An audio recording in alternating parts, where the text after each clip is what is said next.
ನನ್ನ ಒಡನಾಟ ನಿಮ್ಮ ಜೊತೆ ಜಾಸ್ತಿ ಇದೆ, ಎಲ್ಲ ಸಾಂಗ್ಗಳು ಬರ್ಸಿದೀವಿ ಅವಾಗಿಂದನು.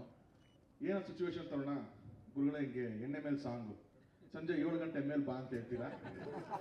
ಅದೇ ಥರ ಒಂದು ವಾತಾವರಣದಲ್ಲಿ ನಮಗೆ ಖಾಲಿ ಕ್ವಾರ್ಟರ್ ಬಾಟ್ಲ್ ಆಗಿರ್ಬೋದು ಅಥವಾ ಅಲ್ಲಾಡ್ಸು ಎಲ್ಲ ಆ ಥರದ್ದು ಮಧ್ಯಾಹ್ನ ಆದ್ರೂ ಅದೇ ಥರ ವಾತಾವರಣ ಇಟ್ಟಿದ್ರಿ. ಯಾವುದು ನಾವು ಕಣ್ಣು ಹೊಡೆಯೋಕ್ಕೆ ಬರೀಬೇಕಾದ್ರೆ ಹುಬ್ಳಿ ಭಾಷೆ ಕೇಳ್ಕೊಂಡು ನೀನು ಹುಬ್ಳಿ ಭಾಷೆ ಮಾತಾಡೋ ಅಂತ ಹೇಳಿ ಒಂದು ಇನ್ಸ್ಪಿರೇಷನ್ ತಗೊಂಡು ಬರೀತಿದ್ರಿ. ಈ ಸಾಂಗ್ ಇನ್ಸ್ಪಿರೇಷನ್ ನೀವೇನು ಹೇಳಿ ಸರ್ ಫಸ್ಟು? ನಮ್ದು ಬಿಡಿ, ಈ ಸಾಂಗ್ ಬರೀಬೇಕಾದ್ರೆ ಜಡೇಶ್ ಏನ್ ನಿಮ್ಗೆ ಎಕ್ಸ್ಪ್ಲೇನ್ ಮಾಡಿದ್ರು, ನೀವ್ ಇನ್ಸ್ಪಿರೇಷನ್ ಏನ್ ತಗೊಂಡ್ರಿ? ಇದು ಜಡೇಶನ್ ಕಳ್ಸಿದ ಮೇಲೆ ಬರ್ದಿರೋ ಸಾಂಗ್ ಅಂತ ನಮ್ಗೆ ಗೊತ್ತಿದೆ. ಇದು ನಮ್ಮನ್ನೆಲ್ಲ ಟೇಬಲ್ ಮೇಲೆ ಕೂರ್ಸ್ಕೊಂಡು ಬರೀತೀರಾ ನೀವು? ಭಟ್ರು ಬರೆಯೋದು ಹಿಂಗೆ. ಇದ್ಯಾಕೆ ಇದು ತೋರಿಸ್ಬೇಡ, ಇದು ಸ್ವಂತ ಪ್ರಾಬ್ಲಮ್.